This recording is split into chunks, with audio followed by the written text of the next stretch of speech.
Saturday Night Theatre. Repertory in Britain.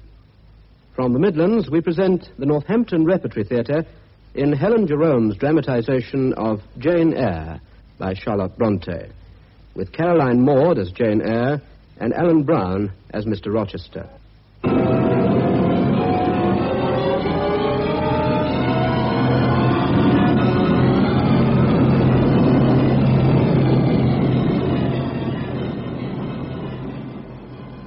This, dear listener, is a story of love.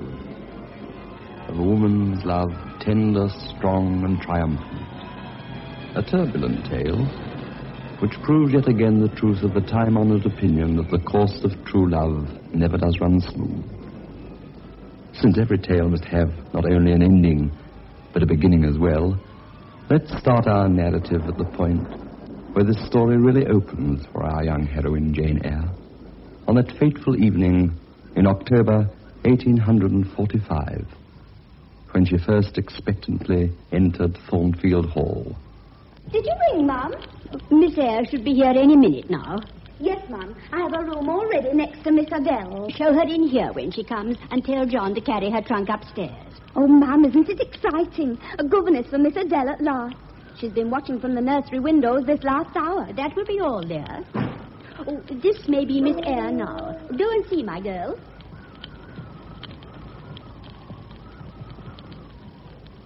Will you come this way, Miss Eyre? Miss Eyre, Mrs. Fairfax. How do you do, my dear? I'm afraid you've had a tedious ride. You must be cold. Come to the fire. Mrs. Fairfax, I suppose? Yes. Now, do sit down. Now, let me help you off with your bonnet and shawl. Your gloves, dear. Oh, please don't bother. Indeed, it's no bother. And I dare say your hands are quite numb with the cold. Leah has made a little hot negus and cut a sandwich or two. There, my dear. Thank you. Shall I have the pleasure of seeing Miss Fairfax this evening? What did you say, dear?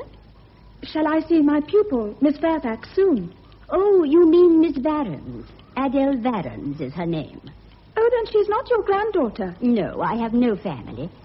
I'm so glad you are come, Miss Eyre. It will be quite pleasant living here with a companion. Thornfield is a fine old hall, but, you know, in winter one is dreary alone. But my pupil... Oh, she's company enough, but she only arrived a few weeks ago.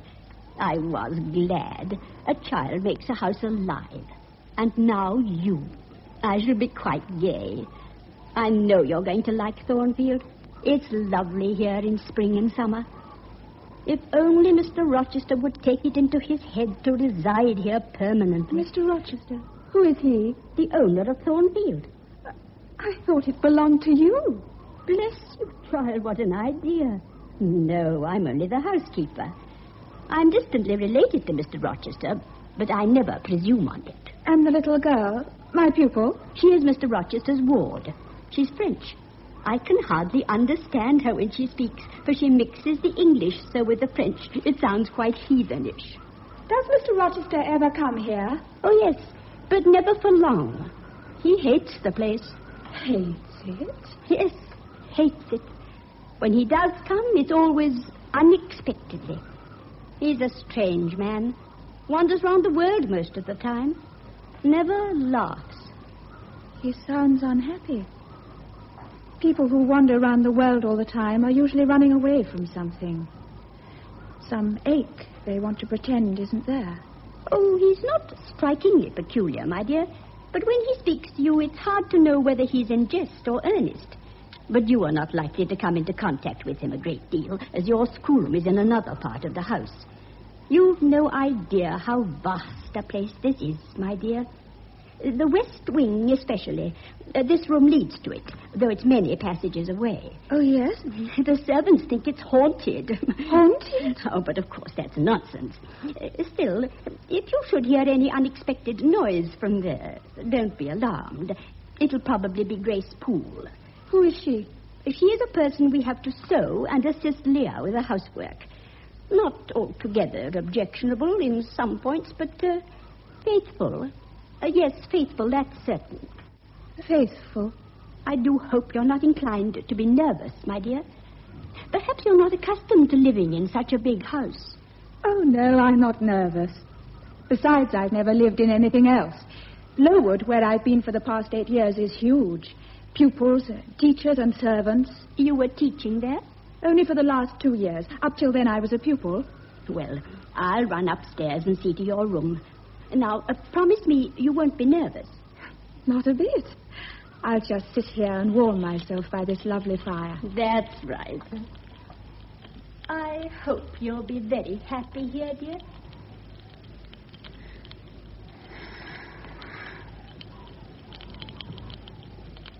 And who might you be? Oh, sir. Where did you come from? Have you descended from a moonbeam, or are you a discontented hamadryad escaped from your oaky prison? I am just Jane Eyre, the new governess. Oh, deuce take me, I'd forgotten. The new governess, just Jane Eyre. Well, don't you want to know who I am? I have no such unwarrantable desire, sir, except to wonder at your form of address and what you are doing here. There's a famous sting for me. What indeed am I doing here near the casket of my treasure? Why am I in the vicinity of this great house with its ivy-covered battlements, its old ancestral trees, and its smoothly shaven lawn? Is it not an earthly paradise? I've seen little of it yet, but as far as I have seen, it certainly seems so, externally. But who then are you? Only the owner of the house in which you seem so much at home. Oh, excuse me, sir. I didn't know you had arrived. Well, you know now. Kindly tell Mrs. Fairfax I'm here. Certainly, sir. At once. John? John! Welcome home, master. Oh, there you are, John. Do you see to my horse? Sure. It was the first thing I did the very minute I heard your honour was home. And the fine sweat the poor beast was in. Well, rub him down, and don't give him any water till he's dry. Yes, your honour.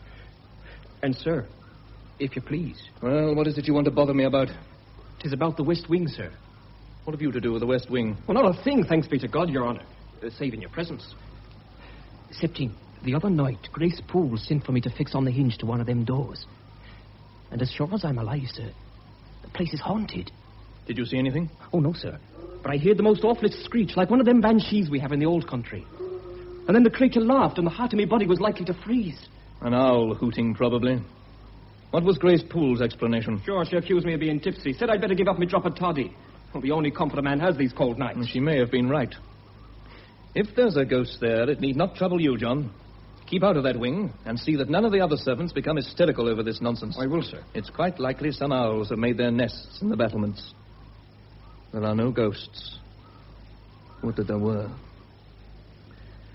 That will be all. You may go. Yes, your honour. Oh, Mr. Rochester, why didn't you tell me? Let me know you were coming. I would have sent John with the carriage to meet you on the road. Come in, Adele. Oh, cher monsieur, how happy I am to see you. I wish to be embraced. Now, don't be fussy, Adele. Are you being a good girl? Mais oui, monsieur. Here is Miss Eyre, sir. Let Miss Eyre be seated. N'est-ce pas, monsieur, qu'il y a un cadeau pour mademoiselle Eyre dans votre petit corps? Who talks of cadeau? Did you expect a present, Miss Eyre? Are you fond of presents? I hardly know, sir. I've had little experience of them.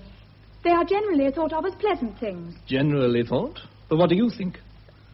Well, I should have to consider before answering that.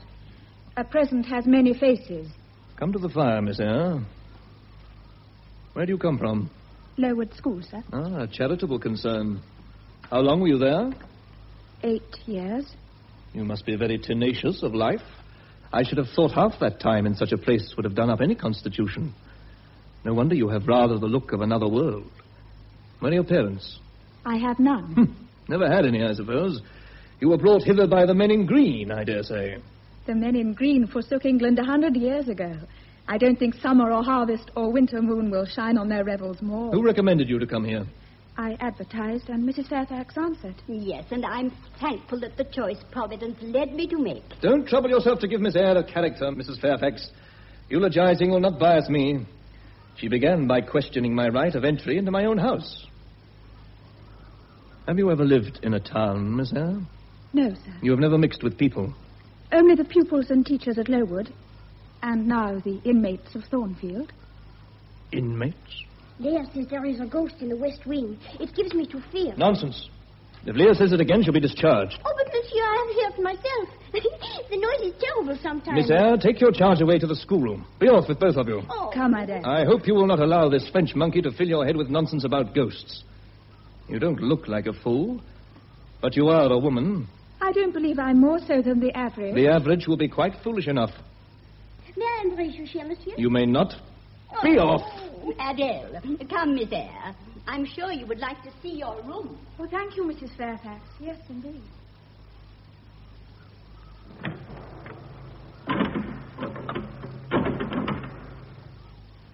Grace? Grace Poole? Yes, Mr. Rochester? Come in here and lock the door.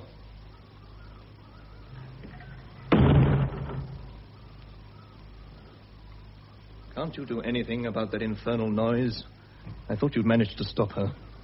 Have you ever tried stopping her doing something she set her mind on, sir? I have a new governess in the house, and I don't want her frightened away. Unless I punish her, I can't stop her making a noise. She gets worse all the time. Last night she tried to set the house on fire. When I caught her at it, she just laughed. Hysterical laugh. Laugh? It sounds more like fiends holding revelry in hell. What do you tell the servants? Anything I can think of. That it's owls hooting. The wind. But I can see that John doesn't swallow it. Well, those that don't can go. Mrs. Fairfax is the only one who knows those cries come from a human being. Well, you're a good soul, Grace. But keep your part of the west wing securely locked. Yes, sir, and you keep yours. When you hear her, she's managed to outwit me and get into this part of the house. I can't always be with her, and you won't have her chained. Though it might be better. Safer for you, sir. How so? She's been raving about you again. She'll do something terrible one of these nights. It's the one thing she's bent on. Now, don't worry about me. We can't chain her. She's human. Though God knows there's little sign of it left. Now, don't hurt her. And don't let her out of your sight. And Miss Poole. Yes, Mr. Rochester? See that none of the other servants enter that wing. Now, remember that. I'm raising your wages from tomorrow.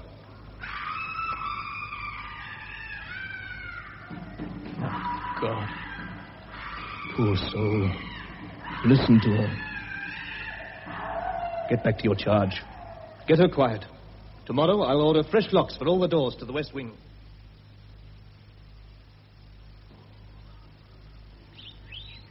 Now, you see, Adele, in this picture, the foreground only shows the dim peak of a hill, with grass and some leaves slanting as if by a breeze.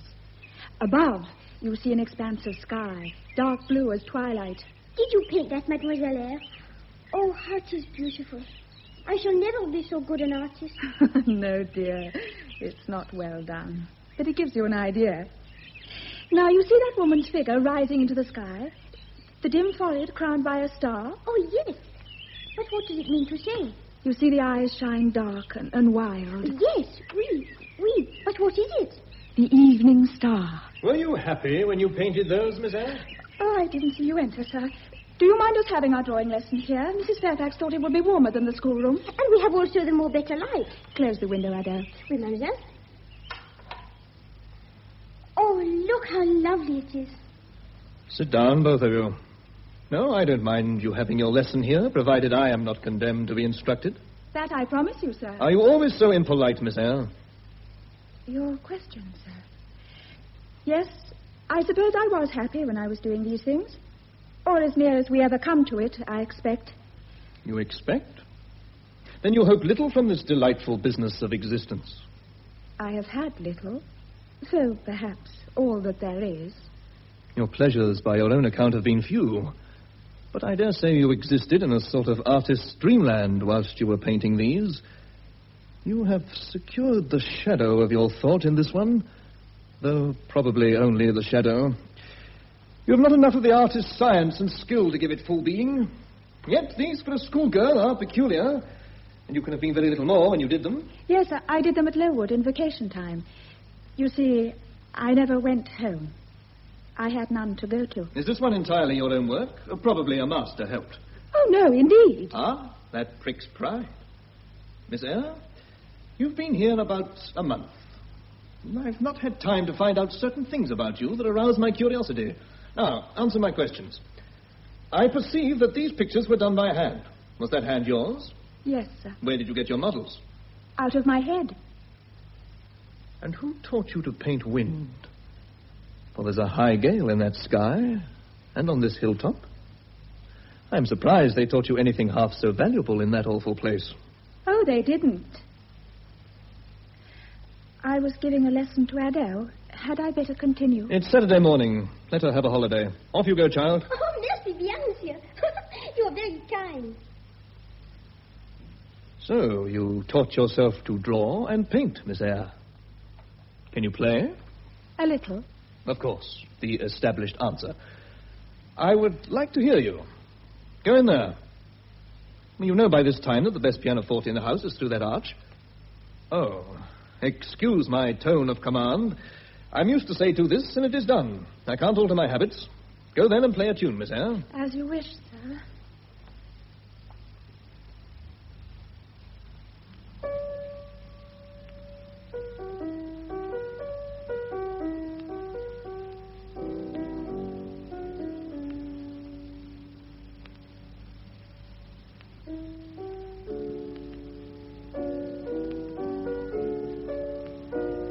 Enough. You are right, Miss Eyre. You play a little, like any other English schoolgirl. Rather better than some. Oh, you are displeased, Miss Eyre, that I did not praise you more. You are too sensitive. Or is it too vain? I don't believe I am vain, sir. I suppose you were accustomed to compliments from your director at Lowood. Brocklehurst, wasn't it? A parson? Compliments from that man? You girls all worshipped him, of course. Oh, no. No? What, a novice not worship her priest? We all loathed him. He was harsh and pompous. He cut off our hair, and for economy's sake bought us bad needles and thread. He starved us and bored us with his long lectures. He forced us to read books about sudden death and judgment and made us afraid to go to bed. He made my childhood a hell on earth. I thought so. You've been so reticent, Miss Eyre, that I'm very interested now that at last you are able to become articulate. It evidently takes anger to tempt you. Come and sit down. I wish to hear more of the ineffable Brocklehurst. You know, of course, that he is the pillar of the county, and that his good deeds ring throughout the charitable annals of this part of England. Now come, forget that I did not admire your playing, and entertain me a little. I did not expect you to admire it. I don't admire it myself. I told you I played a little. You wanted proof. You got it. As for Brocklehurst and his good deeds, I think he is one of the worst men in the world. What sort of looking man is this Brocklehurst? He looks like a buttoned-up black tadpole. He has cruel eyes and thin, bloodless lips. He wears greenish, rusty black clothes, shiny and Christian martyrish. Oh, he was hypocritical, bigoted and mean. What was his object in this persecution of you? To hurt something that is helpless. The memory of those awful years. When I was a child, I could have killed that man with these 2 hands. They are very small. And how did you happen to be in such a place? Very simply. After my father and mother died, I was left in the care of an aunt who hated me. How old were you? 5. When I was 10, she decided to put me into a charity school. Was she poor? On the contrary, she lived in a great house. But I was a discord there. I had nothing in harmony with Mrs. Reed and her children. So you were removed. But why to a charity school? My aunt felt she had spent enough money on me. I'm glad of it. I preferred not to owe her anything more. As soon as I was old enough, I started to earn my keep. I began to teach when I was 16. At the school? I remained there until I came here. Excuse me, sir, but your estate agent is in your study. Ah, in that case, I must go. I fear I have been encouraging Miss Eyre in some gloomy memories. But you are mistaken. They no longer make me gloomy. Well, the recital makes others so. I like bright faces around me. Well, have you any complaint to make of mine, sir? I apologize. You will not be bored so again. If that is meant for repartee, I do not care for it.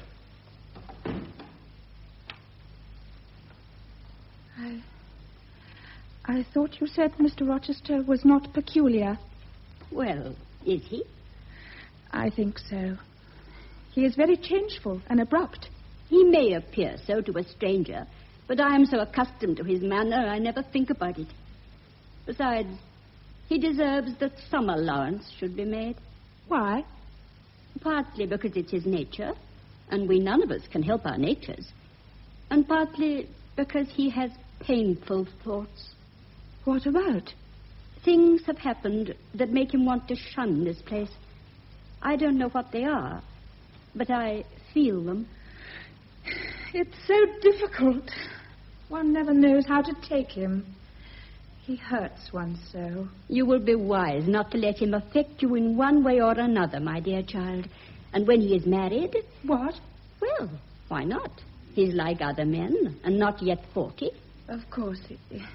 It's just that one doesn't associate him with domesticity somehow. My dear, you are so young and so little acquainted with men. I want to put you on your guard. I'm sometimes uneasy the way he makes a sort of pet of you, the way he likes to draw you out. And then turns and snubs me, as you saw just now. Do you call that making a pet of me? Only remember, dear, all is not gold that glitters. And when Mr. Rochester marries, it will be to someone in his own sphere of life. Why, only a few weeks ago he said to me, "What if I determined to put my old bachelor's head in the sacred noose, Mrs. Fairfax?" Was he serious? Oh, yes. He even mentioned her name, Miss Blanche Ingram. Have you ever seen her, Mrs. Fairfax? Indeed, I have. She came here to a Christmas ball and party Mr. Rochester gave. The ladies were magnificently dressed. Most of them were handsome, but Miss Ingram was certainly the queen. What is she like? Tall, fine bust, sloping shoulders, a long, graceful neck, eyes somewhat like Mr. Rochester's, large and dark and as brilliant as her jewels. She was dressed in amber velvet. Was she greatly admired? Oh, yes, greatly. And you'll see why for yourself, for Mr. Rochester is to be giving another party soon, I believe. Is she wealthy? She and her sister are the only daughters of the late Lord Ingram. There's not much money in the family, so if a rich gentleman like Mr. Rochester also happens to be as attractive as he is, well, we shall both be turned out bag and baggage then, my dear. You'll see. Jane Eyre, you have nothing to do with the master of Thornfield, except to receive your salary and be grateful for his respect and kind treatment. Be too self-respecting to give your heart where it's not even thought of, let alone wanted. Yes, and listen, Jane Eyre, to your sentence. Go and draw your own likeness in chalk. Don't compromise with it. And write underneath, portrait of a governess, disconnected, poor, and plain.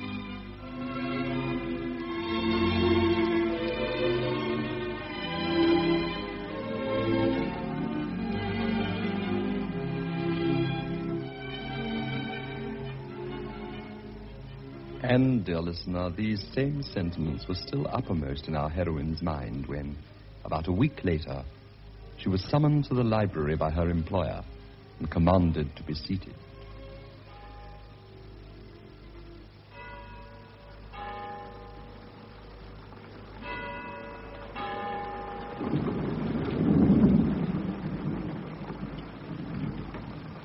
Draw your chair closer, Miss Eyre. You're too far back. I can't see you without changing my position, which in this very comfortable chair I've no mind to do. You examine me, Miss Eyre.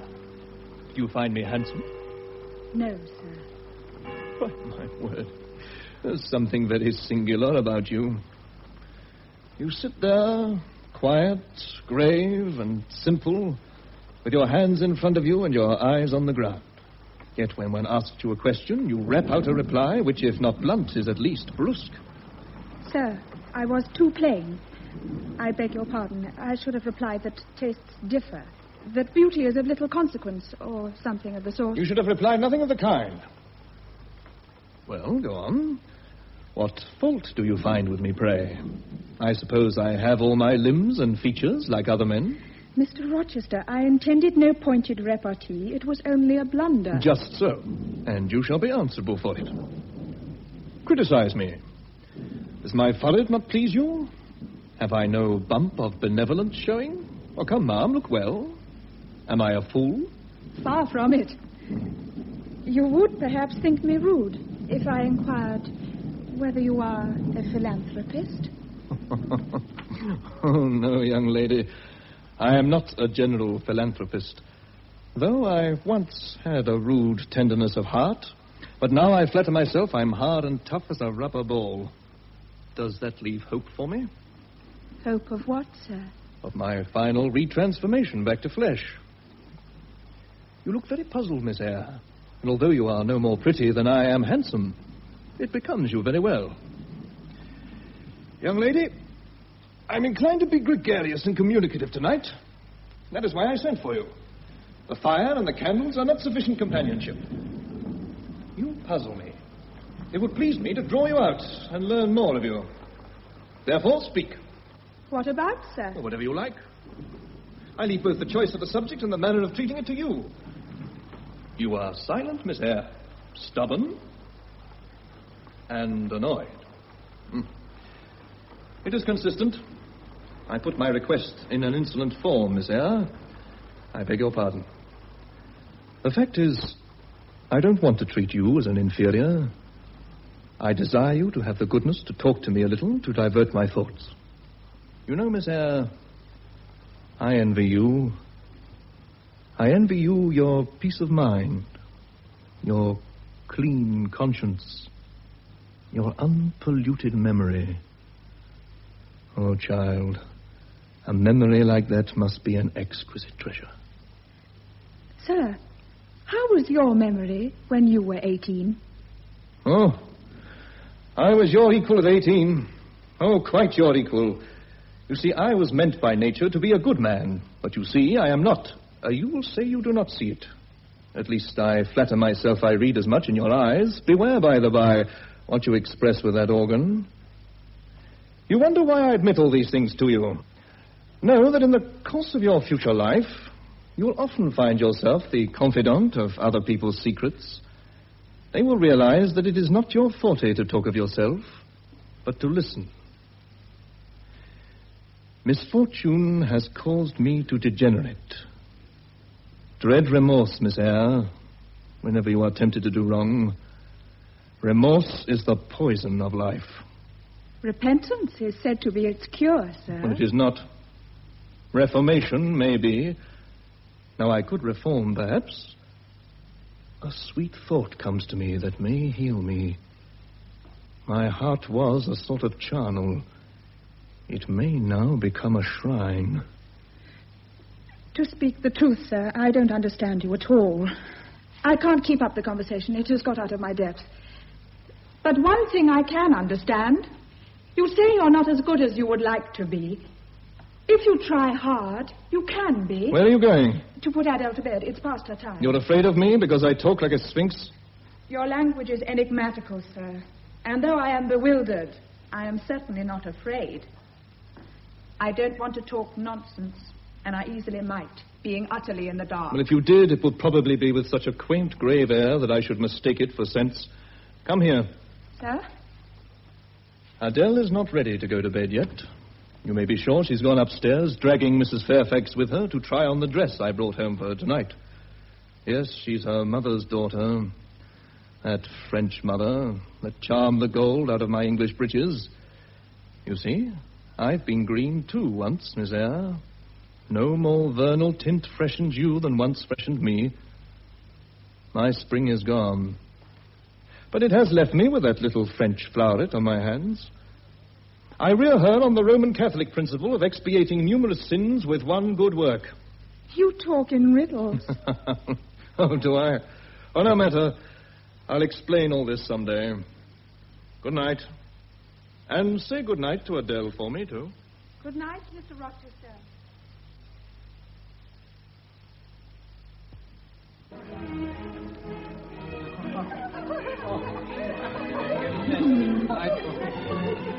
It's nice to see Mr. Rochester so gay. Generally, he dislikes company, but tonight he seems to have put himself out to entertain the party. Miss Blanche Ingram is the attraction.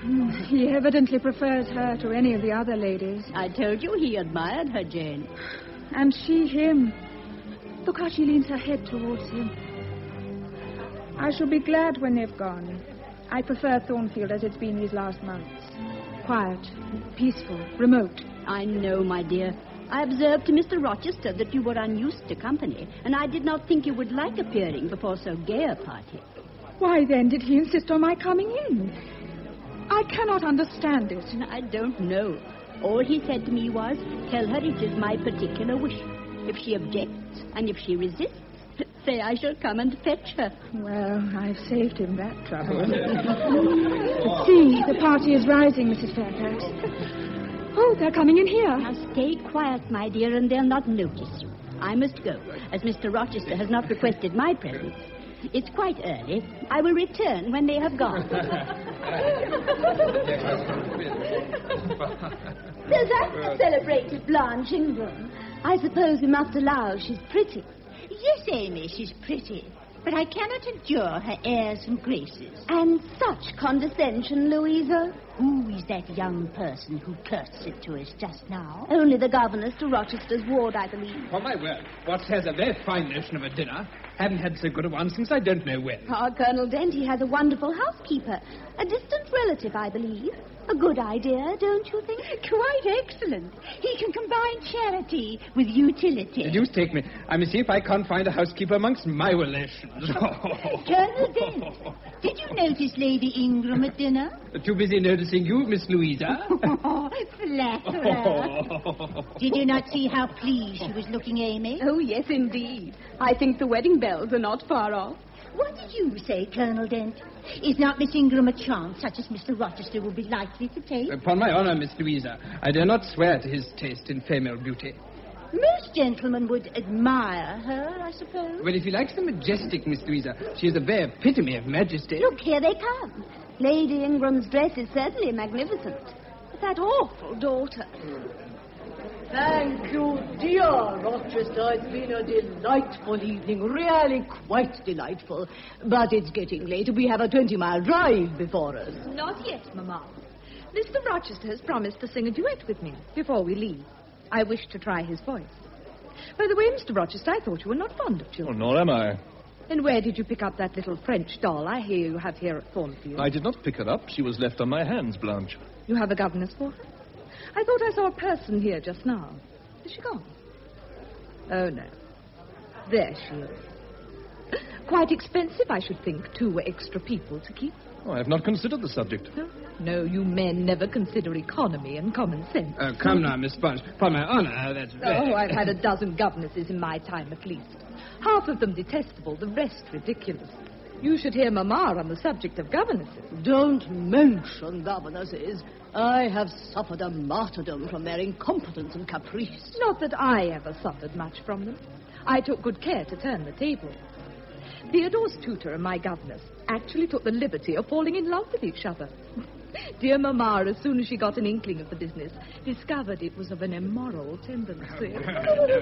And I was quite right. Depend on it. Liaisons between governesses and tutors should never be tolerated in a well-regulated house. Firstly, gracious, Mamma, spare us the enumerations. We all know them. I move the introduction of a new topic. Mr. Rochester, do you second the motion? I support you on this point, Blanche, as on every other. Then, dear Rochester, I lay on you my sovereign behest to furbish up your lungs in my royal service. Commands from Miss Ingram would put spirit into a jug of milk and water. Who would not be the Rizzio of so charming a Mary? Oh, Rizzio. I like Black Bothwell better. To my mind, a man is nothing without a spice of the devil in him. Ah, do you hear that, Dent?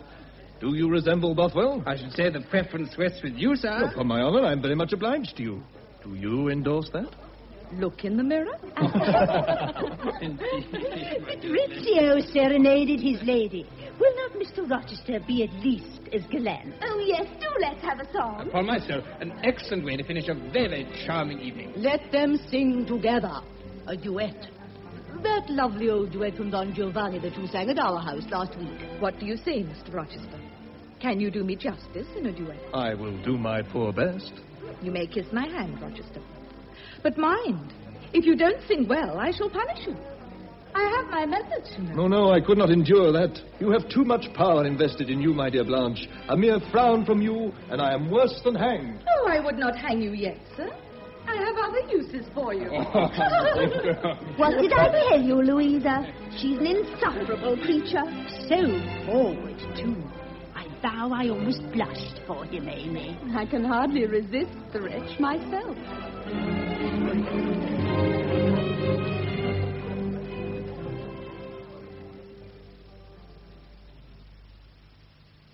Meanwhile, at Thornfield as elsewhere, winter gave way to spring, and the April evening when we resume our strange love story was mild and fragrant. Ah, are you alone, Mrs. Fairfax? Where is Miss Eyre? She always likes to be in the orchard at this hour, sir. She said yesterday that these evenings were as if a band of Italian days had come from the south like a flock of glorious passenger birds. She says the queerest things. Poets are always queer to the rest of us. You think her a poet? She likes nooks and secret places. A strange little soul. Yes, Mrs. Fairfax, I think her a poet. And for that, born to suffer. She haunts the place where silence reigns and gloaming gathers. Do you get the combined sense of an English evening, ma'am? Come over here by the window and drink them in. And look, there's Jane's little form. Do you see her? Yes, she's cutting some flowers for your table, sir. You have not ridden over to Lord Ingram's lately. To be sure, Ingram Park is 20 miles away, but Miss Blanche is beautiful enough to be worth it. You remember, you mentioned something. And being female, the mere hint of a wedding imprinted itself on your mind. Did you mention the possibility to Miss Eyre? Well, yes. The other night, just after the party. Was Miss Eyre impressed by the beautiful Miss Ingram? Oh, yes. She thought her very lovely. And very suitable, no doubt. She was pleased at the idea of Thornfield having a mistress? I fancy she was glad to think that you'd not be alone anymore. Oh, very thoughtful of her. So you have both married me off to the Honourable Miss Ingram. Is the lady aware of your plans? Oh, but... Is Miss Eyre under the impression that she will continue to walk in the orchard at Thornfield when it has a mistress? Here she is now. She can speak for herself. Oh, Mrs. Fairfax, I do love this place. How shall I ever be able to bear leaving it? I think you have received your answer, Mr. Rochester. You may go, Mrs. Fairfax. I didn't notice you there, sir. I, too, will wish you good night. You will do nothing of the kind. So you find Thornfield a pleasant place. You can imagine it in summer. Yes, it must be beautiful. You will have become in some degree attached to the house. You have so much feeling for beauty. I am attached to it. Pity. Still, life is always like that. No sooner have you become planted in a congenial soil than some rude gardener, fate perhaps, uproots you. You must rise and move on. Must I move on? Must I leave Thornfield? I believe you must, Jane. I'm sorry, Jane, but I believe indeed you must. Well, I shall be ready when the order to march comes. The order to march has come now. I must give it tonight. Then you are going to be married. Exactly. With your usual acuteness, you have hit the nail straight on the head. Soon? Quite soon, my Miss Eyre. And you'll remember, Jane, when Mrs. Fairfax plainly intimated the possibility to you that it was my intention to take the Honourable Miss Ingram to my bosom. She's quite an armful, by the way. Although, of course, one can't have too much of a good thing, can one? But you're not listening to me, Jane. Do you remember you said that if I should marry, you and Adele would have to go forthwith? You did say that, didn't you? Yes, to Mrs. Fairfax. Yes. I'll pass over the slur on the character of my beloved. Indeed, I'll try to forget it. And remember only its wisdom. which is such that I've made it my law of action. Adele must go to school, and you, Miss Eyre, must get a new situation. Very well. I will advertise immediately. And in the meantime, I suppose I may stay here until I find myself a new position? Certainly. I consider that when a dependent has done her duty as well as you have done yours, she has a sort of claim on her employer. In fact, I've already heard of something that I think will suit you. It is to undertake the education of the 5 daughters of Mrs. Dionysus O'Gall of the Bitternut Lodge, Connaught, Ireland. Ireland? It's a long way off, isn't it? From what, Jane? From England, from Thornfield, and... Well? From you. The thought of Mrs. O'Gall and Bitternut Lodge strikes cold to my heart. It's such a long way. It is indeed, Jane. And when you get to Bitternut Lodge, Connaught, Ireland, I shall never see you again. That's morally certain.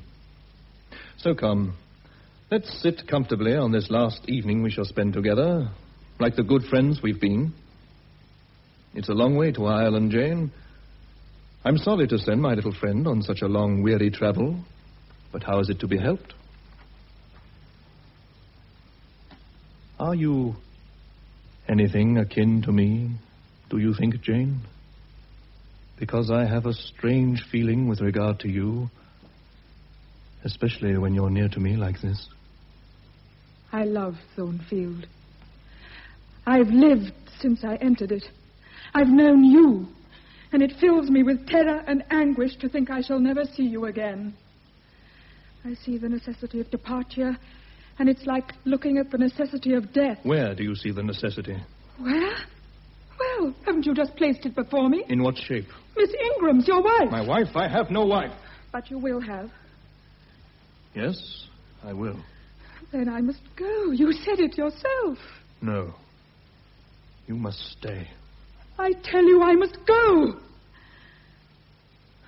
Do you think I can stay here to become nothing to you?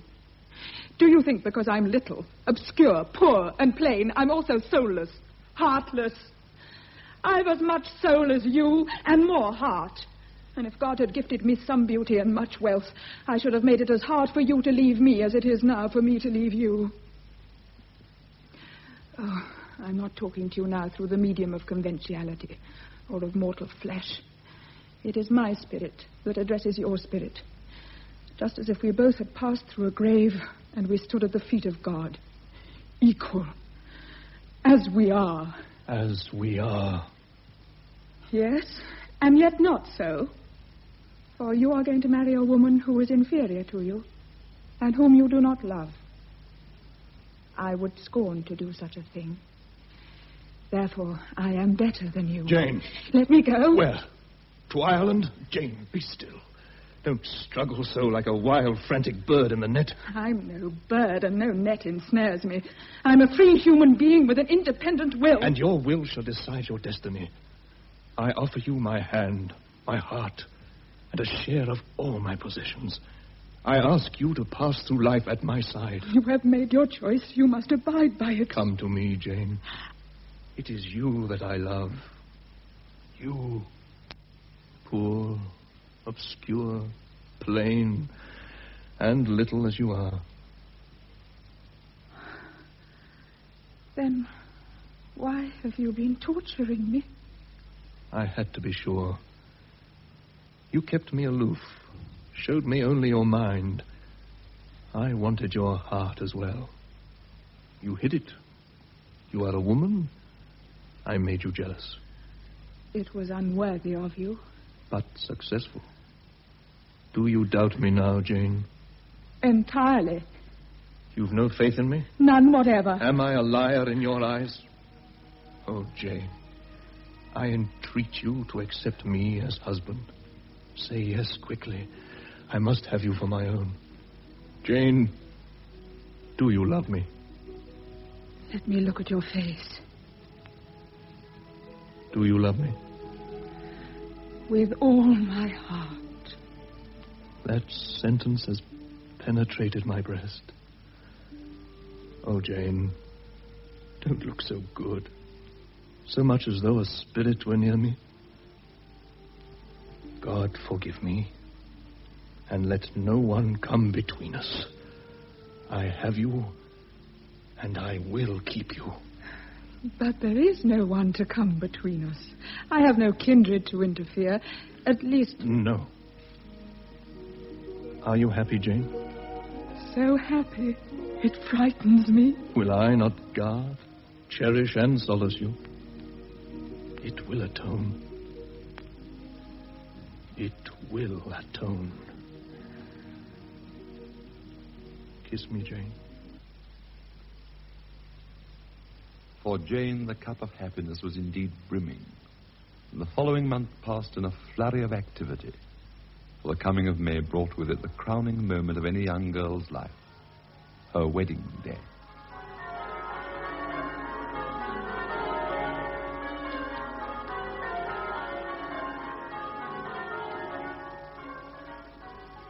It's a good thing the church is only just across the meadow, Leah. Miss Eyre won't spoil her little white shoes. Yeah, what a picture she does look in her bridal frock. I could hardly keep from telling her as I fastened it up a little while ago. She seems to have grown quite pretty lately. Happiness is a wonderful beautifier, my girl. It's a pity we can't all have a little more of it. Aye, it comes from being in love, ma'am. It's a grand medicine. It's time we were downstairs. We must be getting ready to go over to church. I wonder if the minister is there yet. Oh, but of course he is. He's even nearer than we are. Never fear, ma'am. Mr. Wood's never been late for a wedding yet. Not even his own, more's the pity. Leah, a man of God, you shouldn't really. 'Twas him as married Mr. Rochester's ma and pa, ain't it, ma'am? I wonder what the old folks would have said to this wedding. It'll be a sweet wedding, howsoever, won't it? Look at the sunshine. Yes, God does seem to be smiling on them. They both seem marvelously happy. It almost frightens me when people are so happy. Don't seem to last long as a rule, does it, ma'am? But if I was Miss Eyre, the first thing I should do when I got back from my honeymoon in foreign parts, I'd lock up that west wing. You take it from me, ma'am, that west wing is haunted, so it is. Oh, Leah, really? I know what I know, and I'd send that horrid Grace Poole packing, too. Oh, that woman fair gives me the creeps. Sneaking and creeping about all over the place and never speaking a word to a soul. I know that... That will do, Leah. Now run along and see if John's in his livery yet, and give a final brush up to yourself. Very good, ma'am. You ought to look your best when you have the honor to witness your master's marriage. Good morning, Mrs. Fairfax. Isn't Miss Eyre down yet? I want to take her over to the church myself. I can't wait for her there. Go and tell her to come at once. Oh, couldn't you try to be a little calmer, sir? Calm? Calm when my whole hope of life is at stake? Let her, hurry. I'm here. Oh, Jane. Jane. That this day was safely over, and you safely mine, and that no distance divide us ever again. But we're going to be married in a few minutes. How can distance divide us after that? Think of it. We shall soon be on our way to France. I shall see the mountains, the oceans. We shall leave Thornfield the moment we're married. Very well. You said that with such a strange smile. What's this bright spot of color, and this? And why are your eyes glistening? Aren't you well, child? I believe I am. You believe? What's the matter? Tell me what you feel. I wish this present moment would never end. I can't believe this is really happening to me. You've been excited, Jane, overtired. Well, do you feel calm and happy? Calm, yes. Happy, yes. Well, now it's time. Wood must be already in the church. God forbid he should be late.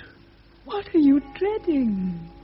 Oh, come, be at peace, my love. Nothing can take me away from you now. You swear that? No, swearing is not being sure. I am sure nothing can take me away from you now.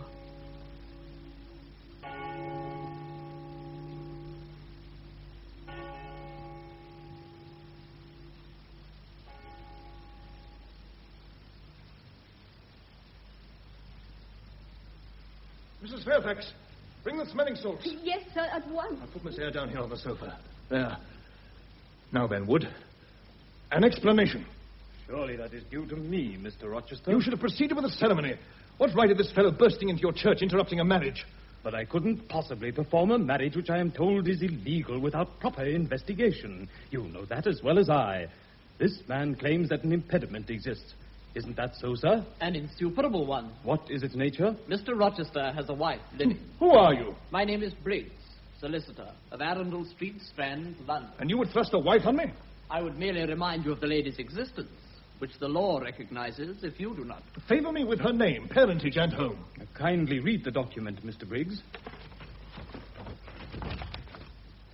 I affirm that on October the 20th, 15 years ago, Edward Fairfax Rochester of Thornfield Hall in the county of Millcote was married to my sister, Bertha Antoinette Mason, at St. Luigi's Church, Spanish Town, Jamaica.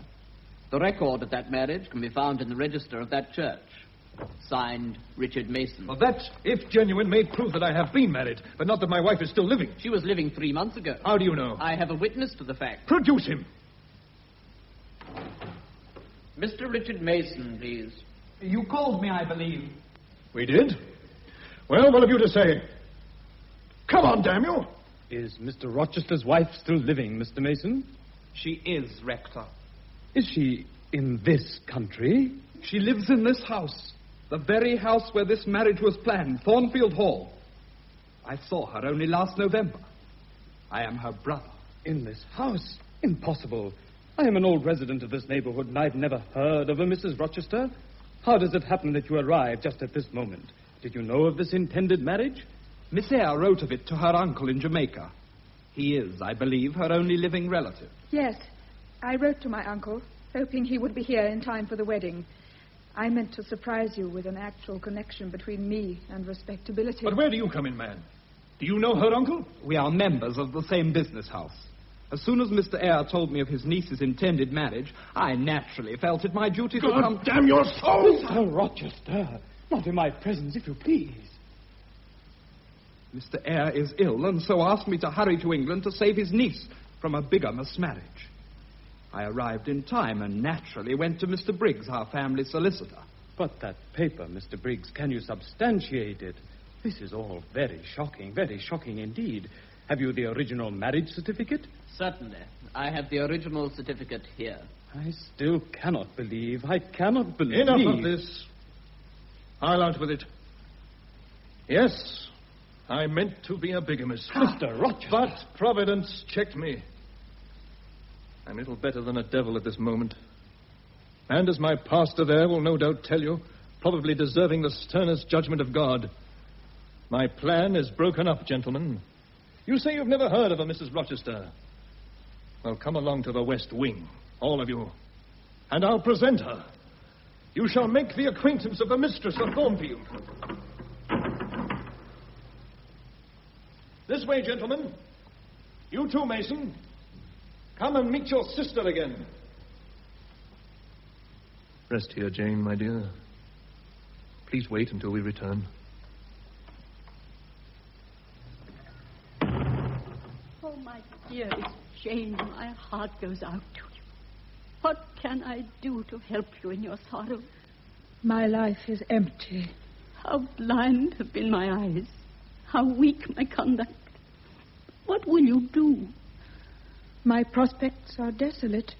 I should have foreseen. But not this. Not this. Leave me to my bitter hour, please. Please leave me. As you wish.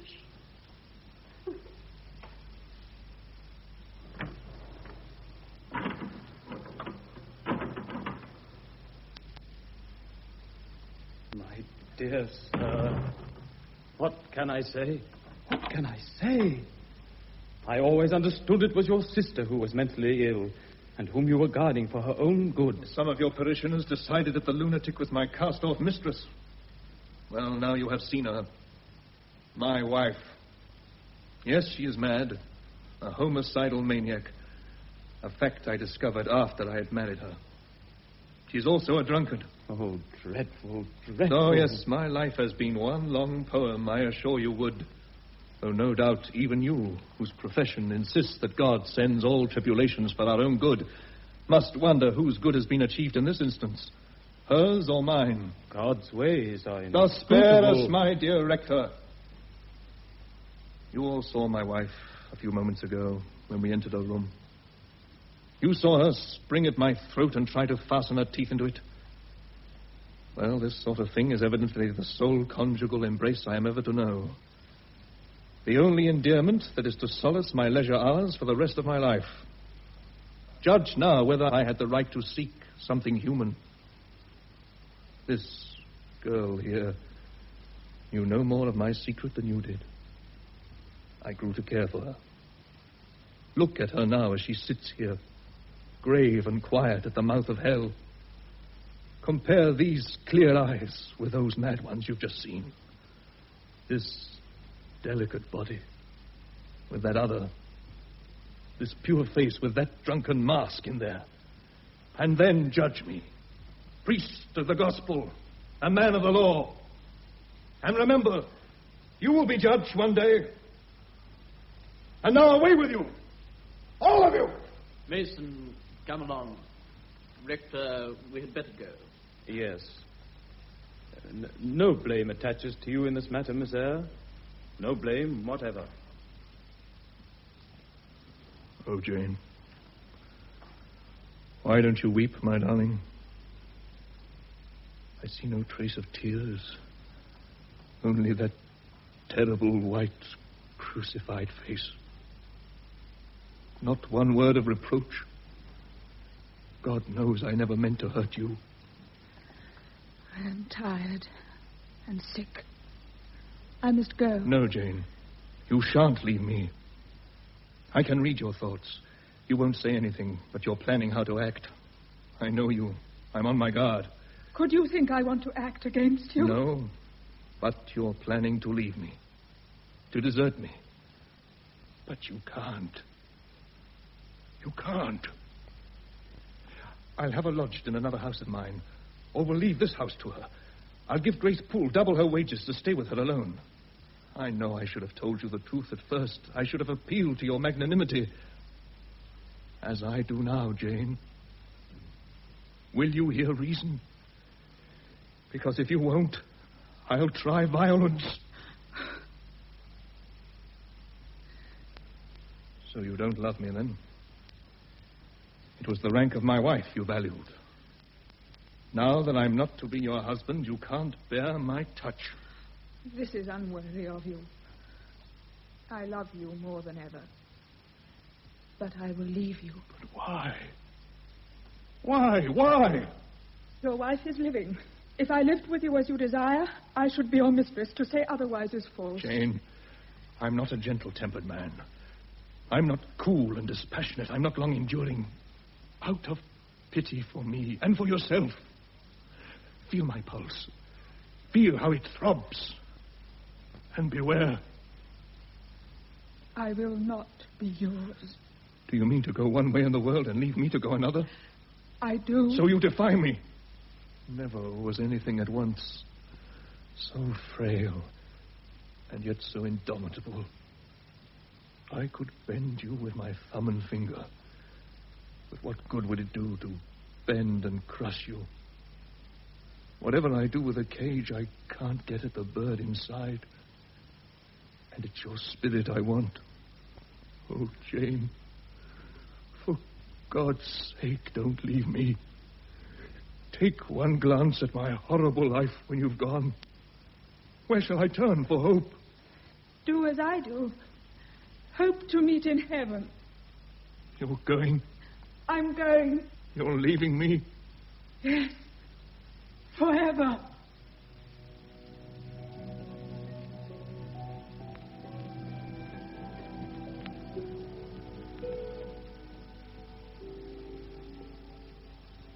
Jane, beside herself with misery, wandered she knew not where.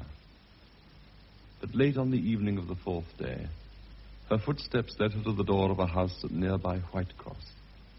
And here, coincidence, without which few stories such as this one are complete, steps in, as you will learn.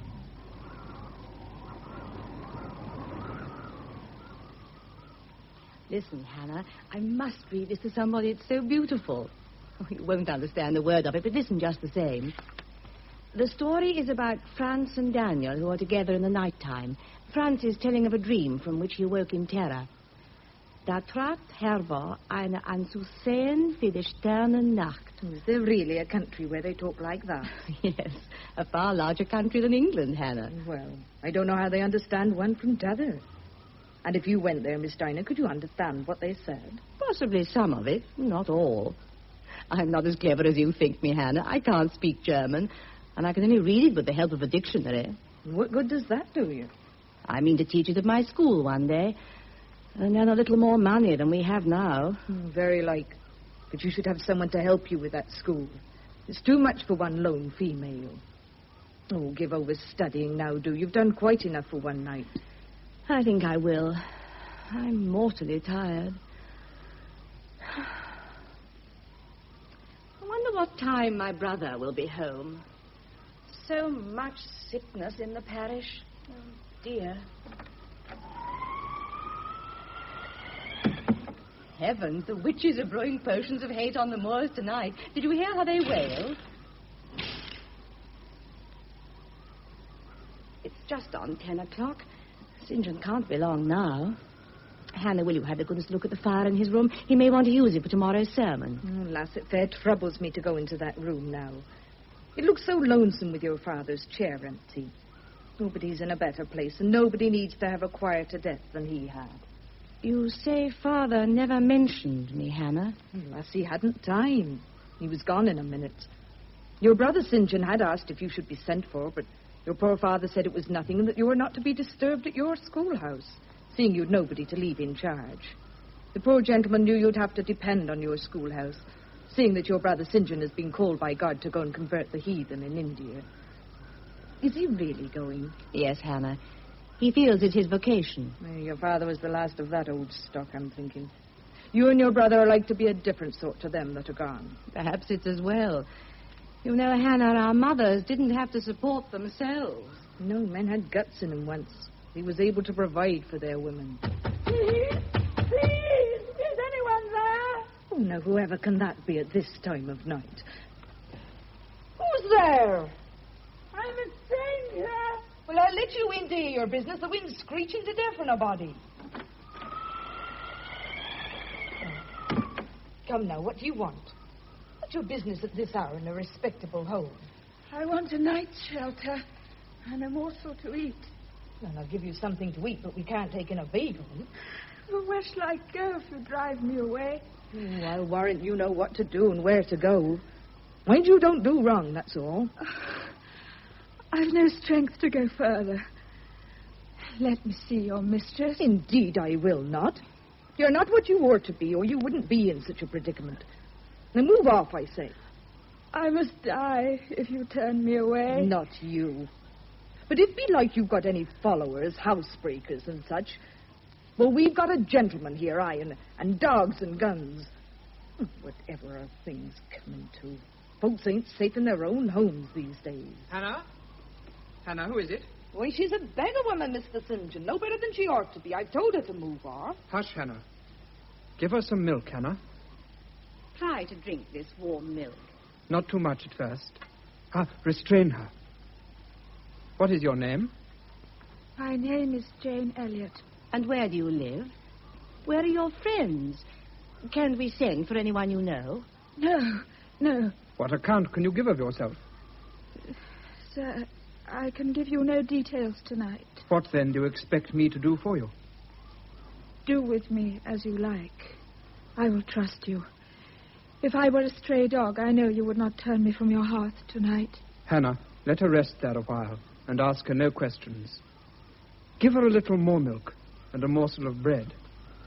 You must eat very moderately at first, after having abstained for some time.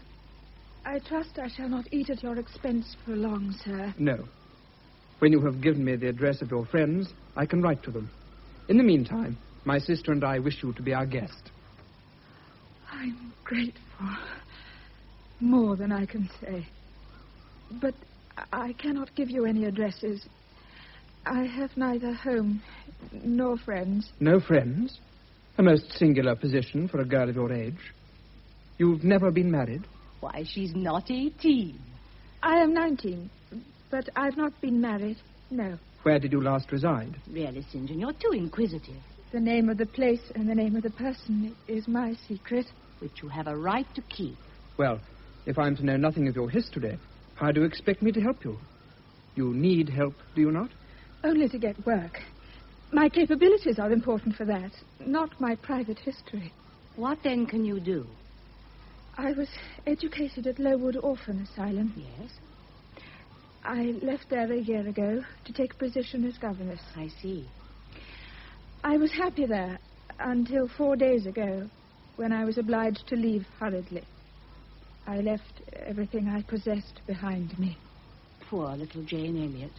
What? You said that was your name? Yes, I did. But it isn't my real name. And you refused to give it to us? Yes. I must remain lost. And your reason, I'm sure, is a good one. Oh, leave her in peace now, brother. Listen, my dear Miss Elliot, I have a plan to propose to you. I have a little school close by, and I need help badly. You mean it? You will let me stay here and work with you and be safe? You've suffered terribly. Anyone can see that. Now, you're going to rest in bed for a few days. Hannah will nurse you back to health. Hannah, go upstairs and prepare my room for Miss Elliot. I'll sleep in the spare room. I'll make a fire there, too. The little creature looks almost frozen. I think they'd like she's sitting for the chill. You'll be well and strong in a few days. And after that, life will reflower. That's one blessing about youth. It does recover. A Christmas frost has come at midsummer. But there's always another spring. Not for me. But, my dear, you're so young. Life stretches before you. A white December has whirled over June. Drifts have crushed the blowing roses. I looked at my love. It shivers in my heart like a suffering child. My dear, what terrible sin was committed against you? Oh, no, do not ask me. I came into deep waters. The floods overwhelmed me. Yes, indeed. The floods overwhelmed me.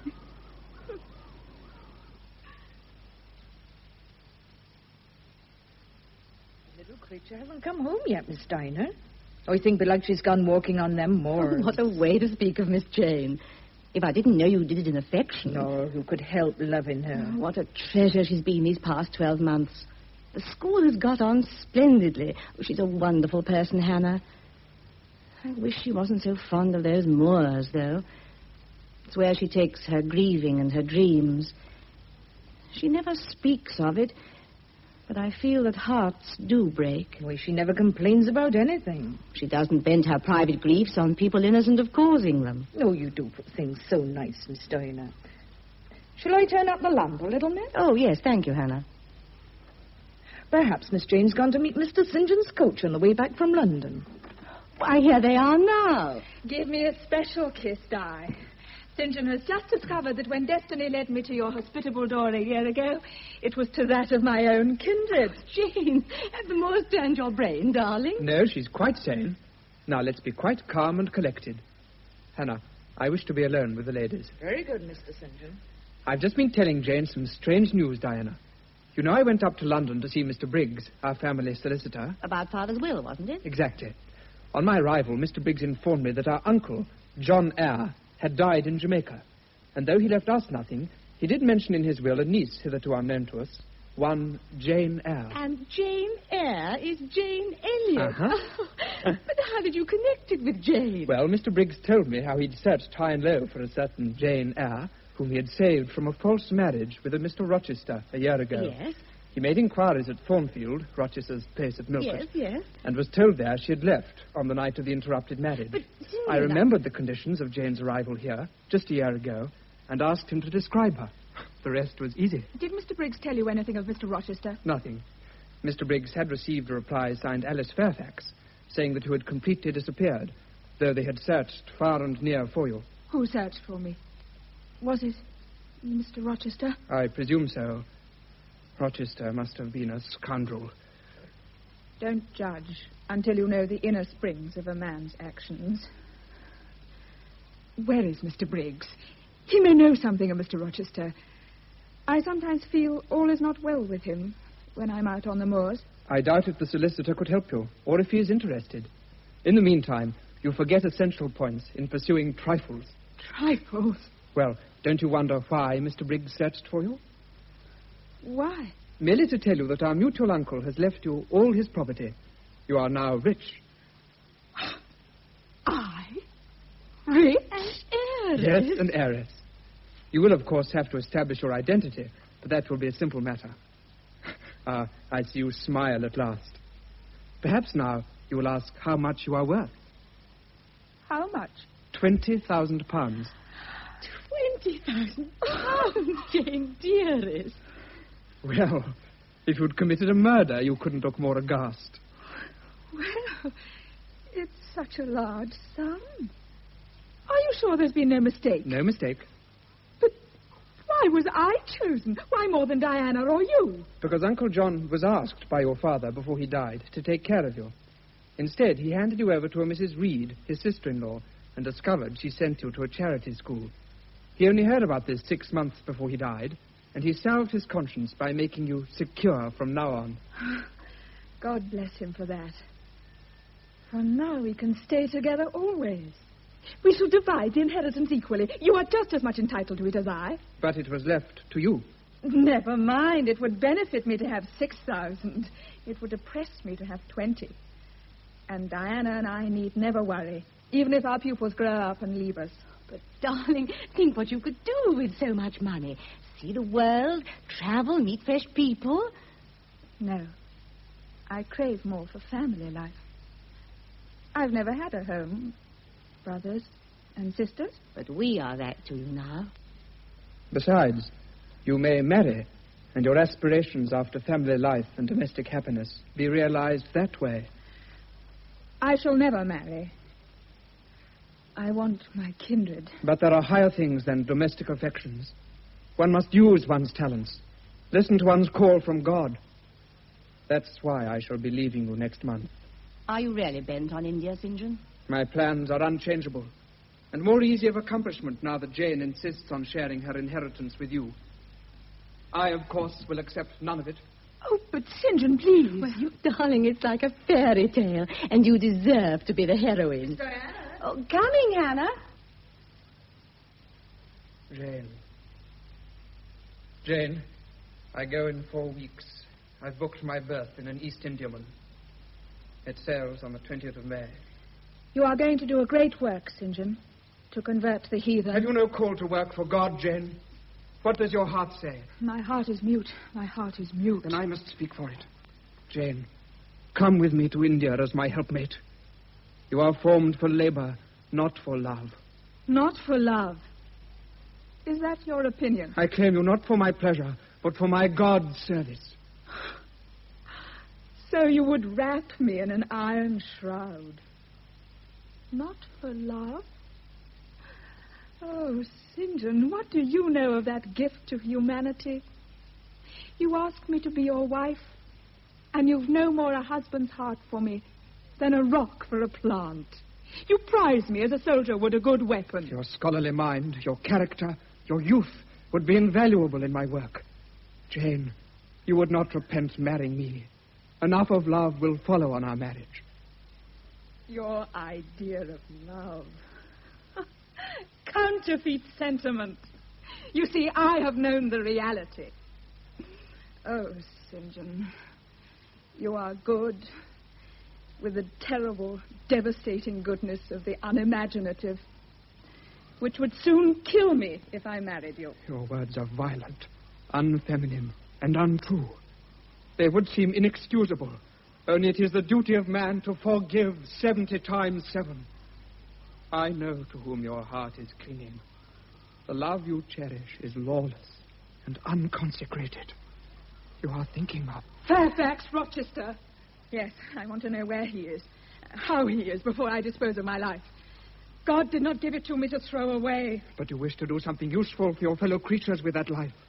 Marry me, and come with me into God's vineyard.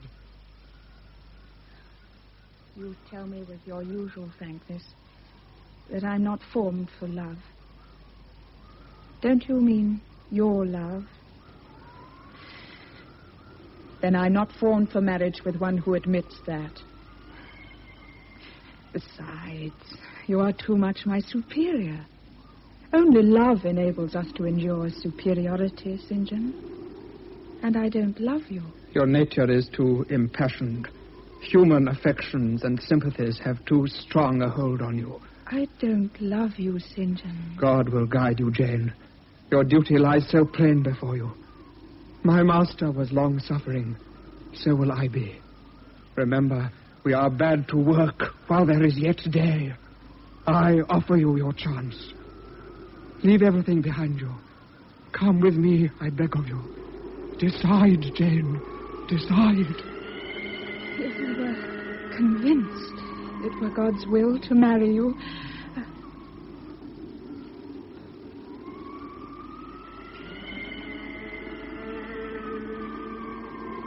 Wait. Did you hear that? It's nothing but the wind over the moors. No. It sounded like my name. Hear the voice, I tell you. Listen. It's a sign. God is telling me. That call to me is pain and woe. No, St. John. I will not marry you. Jane, where are you going? Jane! Rochester, I'm coming, my love. I'm coming. Wait for me. Wait for me.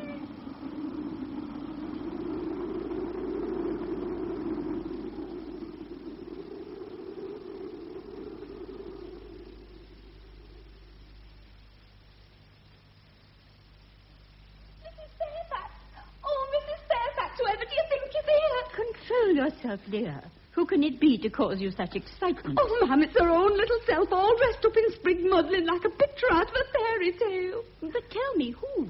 Miss Eyre, ma'am, the master's bride that wants to be. Oh, whatever will he say? Shall she come in? Shall she come in?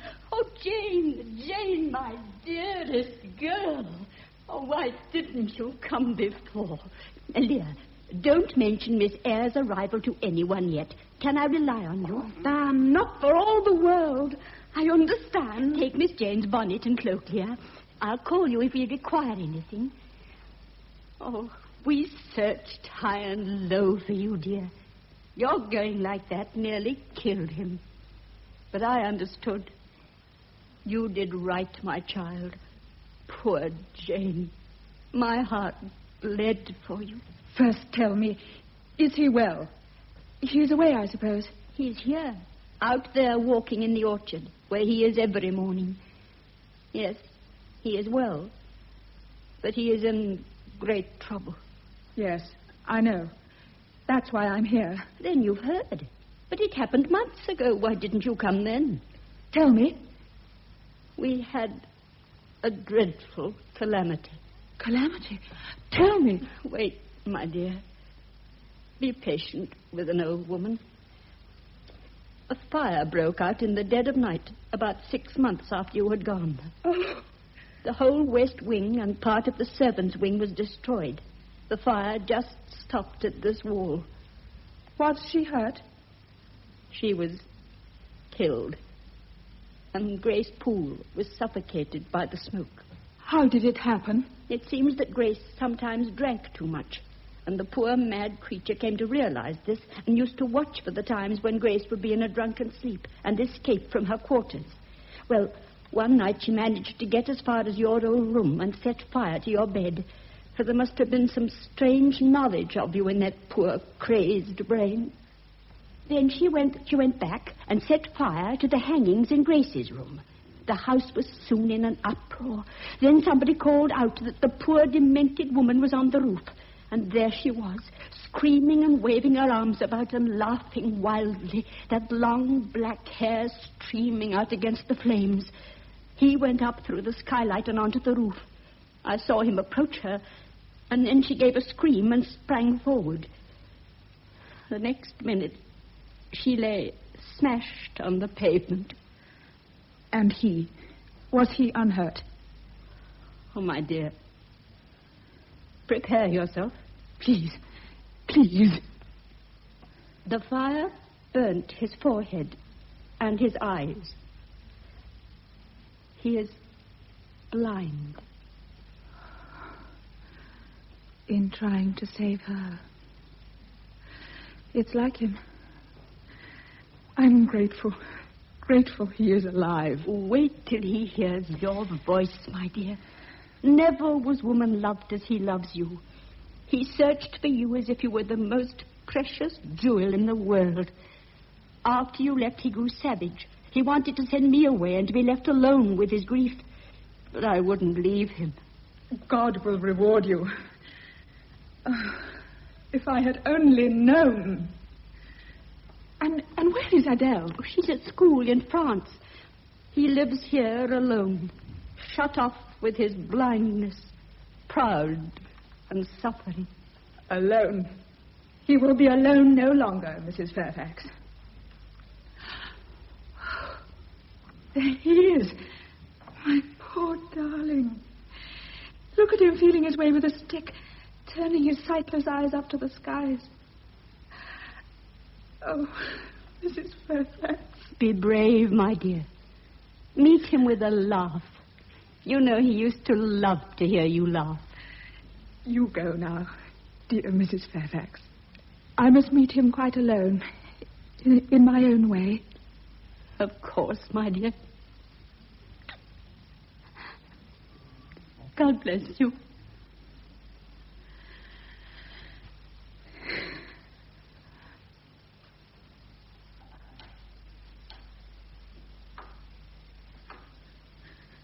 Is that you, Leah?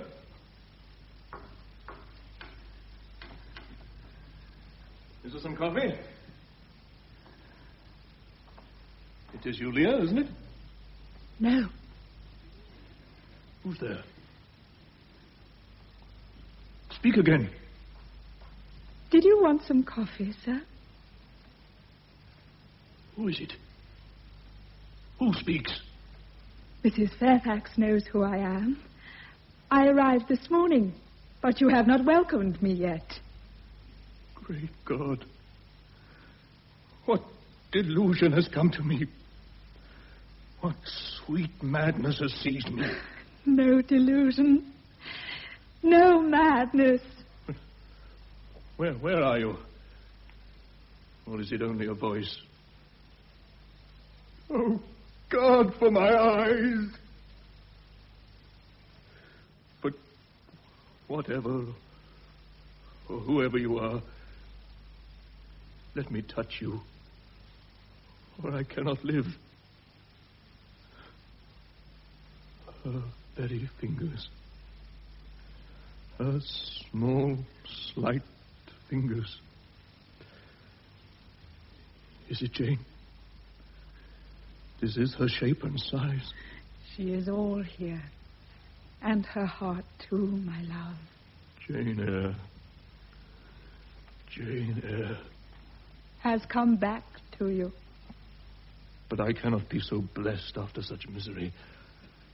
I've had this dream so many nights and clasped you to my heart, only to find it empty mockery.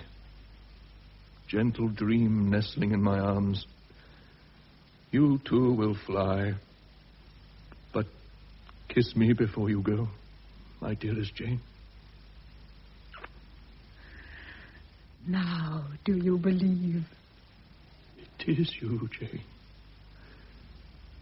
You have come back to me? Forever, this time. And you don't lie dead in some ditch under a hidden stream. No, nor are you an outcast among strangers. Oh, no, my love. Why, at least, did you leave without money? Oh, Jane, you could have had half my fortune, even if you had insisted on leaving. But who found you? Who told you how dire was my need? The wind wailing on the moors. It cried out to me, Rochester. You cried out to me. Then there is a merciful God, Jane. 4 days ago, at dusk, I stood in the orchard and raised my face to the sky. I called on God to have mercy on me, and if you were alive, to send you to me. I heard you, and I came. Did Mrs. Fairfax tell you? Everything. And you will stay with me? I will be your companion and your eyes. You will not be left desolate as long as I live. But the world will call me selfish. You are young. Someday you must marry. I do not care about being married. If I were what I was, I'd make you care. But a sightless man? No. No, not for you, Jane. It is time someone undertook to rehumanize you. You are slowly being changed into a lion. Am I hideous, Jane? Very. You always were, you know. Oh, Jane. I want you for my wife. Will you marry me? With pleasure. A blind man? You'll have to lead by the hand. With joy. Oh, my darling.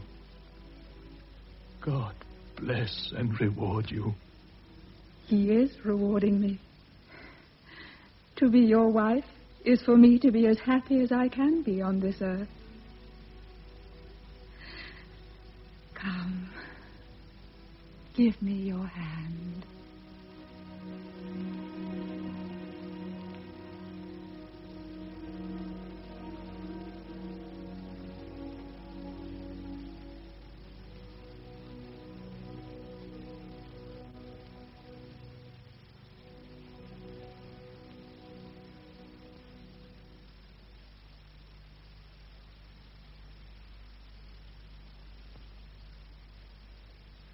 Jane Eyre, by Charlotte Brontë, was dramatized by Helen Jerome and adapted for broadcasting by Philip Garston Jones. The cast was as follows: Jane Eyre, Caroline Maud; Mr. Rochester, Alan Brown; Mrs. Fairfax, Vera Lennox. Other parts were played by Daphne Odin Pierce, Lisa White, Peter Montier, Nigel Goodwin, Lionel Hamilton, Glyn Jones, Margaret Denyer, Robert Mill, Janice Edgard, Cynthia Bizarre, and Norman Wingrove. The production was by Hugh Stewart and Lionel Hamilton in the BBC's Midland Studios.